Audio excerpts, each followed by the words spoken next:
Hi friends, welcome to రైమచా YouTube channel. IPL 2024లో Delhi capital యొక్క బలాలు ఏంటి, బలహీనతలు ఏంటి, వాళ్ళ ప్లేయింగ్ 11 ఎలా ఉంటుంది, ఎలా ఉండబోతుంది, రిషబ్ పంత్ ఐపీఎల్ 2024 ఆడుతుందా లేదా అనేది అయితే ఫుల్ క్లారిటీగా తెలుసుకునే ముందు మా ఛానల్ సబ్స్క్రైబ్ చేసుకోండి. పక్కన ఉన్న బెల్ ఐకాన్ కూడా క్లిక్ చేసి పెట్టుకోండి. ఫర్దర్గా మేము వీడియోలు అప్లోడ్ చేసినప్పుడు మీకు నోటిఫికేషన్ వస్తుంది. ఐపీఎల్ 2024 సంబంధించి మినీ వేలం బ్రహ్మాండంగా ముగిసిన విషయం తెలిసిందే. మినీ వేలంలో వచ్చేసరికి ఢిల్లీ క్యాపిటల్ మంచి ప్లేయర్స్ను కొనుగోలు చేయడం జరిగింది. అయినా కానీ ఢిల్లీ క్యాపిటల్స్లో కొన్ని లోపాలు కూడా ఉండడం జరిగింది. అయితే ఢిల్లీ క్యాపిటల్ వచ్చేసరికి ఐపీఎల్ ఇప్పటివరకు 16 సీజన్లు ఆడడం జరిగింది. ఒక్కసారి చూస్తే టైటిల్ గెలవలేకపోయింది. ఐపీఎల్ 2024లో ఎలాగైనా సరే టైటిల్ గెలవాలనే లక్ష్యంతోనే ఢిల్లీ క్యాపిటల్ బరిలో దిగే అవకాశాలు అయితే ఎక్కువగా కనిపిస్తున్నాయి. ఈసారి ఎలాగైనా సరే టైటిల్ లక్ష్యంగానే ఫేవరెట్గా బరిలో దిగే అవకాశం అయితే కనిపిస్తున్నాయి. అదేవిధంగా ఢిల్లీ క్యాపిటల్ బలాల విషయానికి వచ్చినట్లయితే మెయిన్గా ఢిల్లీ క్యాపిటల్ వచ్చేసరికి బ్యాటింగ్ కానీ బౌలింగ్ కానీ బాగానే ఉందని చెప్పుకోవచ్చు. మెయిన్గా బౌలింగ్ బలం అయితే ఎక్కువగానే ఉంది. మెయిన్గా ఆ టీంలో బౌలర్స్ వచ్చేసరికి Lungi Ngidi, Richardson, Ishant Sharma, Anith నార్జే వంటి కీలకమైన అనుభవమైన బౌలర్లు ఉండడం జరిగింది. మెయిన్గా చెప్పాలంటే టీమిండియా యువ ఫేస్ ముఖేష్ కుమార్ కూడా ఉండడం జరిగింది. ఢిల్లీ క్యాపిటల్ బౌలింగ్ లైనప్ అయితే చాలా స్ట్రాంగ్గా కనిపిస్తుందని చెప్పుకోవచ్చు.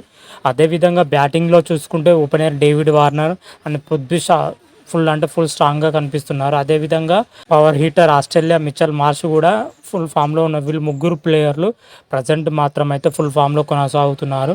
అటు డేవిడ్ వార్నర్ అయితే మొన్న జరిగిన వరల్డ్ కప్లో కానీ ఇప్పుడు జరుగుతున్న T20 సిరీస్లో కానీ ఓడిఐ సిరీస్లో కానీ అద్భుతంగా రాణిస్తున్నాడు డేవిడ్ వార్నర్. పృథ్వీ షా కూడా దేశవాళీ క్రికెట్లో అద్భుతంగా రాణిస్తున్నాడు. మిచెల్ మార్ష్ వచ్చేసరికి భీకరమైన ఫామ్లో కొనసాగుతున్నాడు. ఢిల్లీ క్యాపిటల్కి ప్లస్ పాయింట్ అని చెప్పుకోవచ్చు. మెయిన్గా చూసుకుంటే ఢిల్లీ క్యాపిటల్ బ్యాటింగ్ లైనప్ కానీ బౌలింగ్ లైనప్ బాగానే ఉంది. కాకపోతే ఢిల్లీ క్యాపిటల్ మెయిన్గా డిసప్పాయింటెడ్ చెందేది ఏంటంటే బలహీనతలు ఏమి ఉన్నాయంటే ఢిల్లీ క్యాపిటల్ యొక్క మిడిల్ ఆర్డర్ అయితే చాలా పేలవంగా కనిపిస్తుందని చెప్పుకోవచ్చు. ఢిల్లీ క్యాపిటల్లో మిడిల్ ఆర్డర్లో వచ్చేసరికి రిషబ్ పంత్ ఇప్పుడు గాయం నుంచి ఇప్పుడే కోలుకున్నాడు. రిషబ్ పంత్ మిడిల్ ఆర్డర్ వచ్చే అవకాశం ఉంది. కాకపోతే అంతగా రాణించకపోవచ్చు, ఎందుకంటే ఇన్ని రోజులు క్రికెట్ దూరం ఉండడంతోనే అంతగా రాణించకపోవచ్చు. గత సీజన్లో చూసుకుంటే West Indies power hitter Roman Powell గత సీజన్లో అద్భుతంగా రాణించడం జరిగింది. కాకపోతే ఈ సీజన్కి వచ్చేసరికి అతన్ని వదిలేయడం జరిగింది. అతని రీప్లేస్ కూడా మినీ వేలంలో మాత్రమైతే ఢిల్లీ క్యాపిటల్ గాలికి వదిలేసిందని చెప్పుకోవాలి. మెయిన్గా ఢిల్లీ క్యాపిటల్కి వచ్చేసరికి మిడిల్ ఆర్డర్ బ్యాటింగ్ లైనప్ చాలా వీక్గా కనిపిస్తుందని చెప్పుకోవచ్చు. అతని ప్లేస్లో ఇప్పుడు అక్షర్ పటేల్ కానీ రిషబ్ పంత్ వరకు మరి ఏ మేరకు రాణిస్తారో తెలియదు.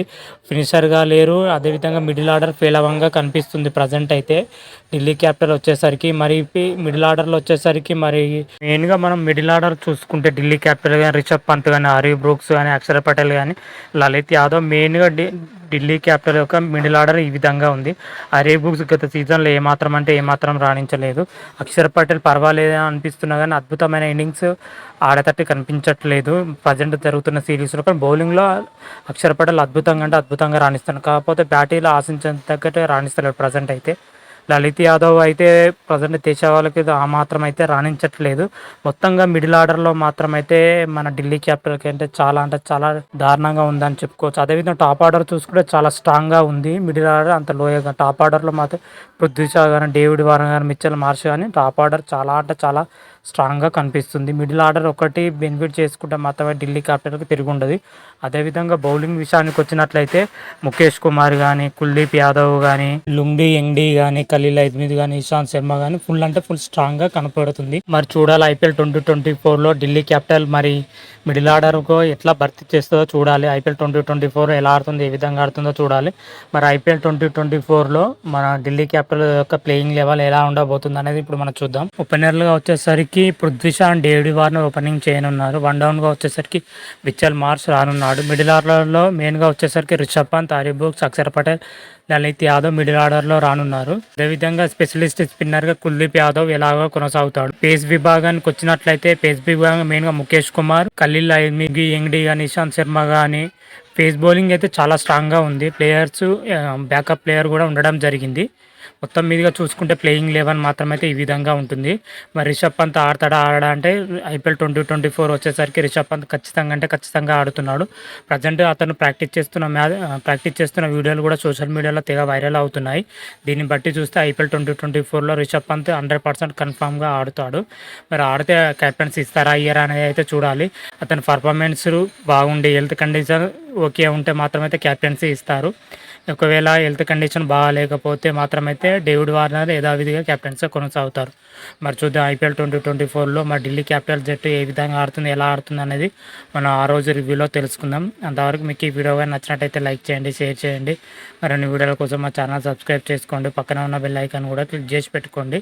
ఫర్దర్గా మీ వీడియోలు అప్లోడ్ చేసినప్పుడు మీకు నోటిఫికేషన్ వస్తుంది. హర హర మహాదేవ్ శంభో శంకర. Thank you.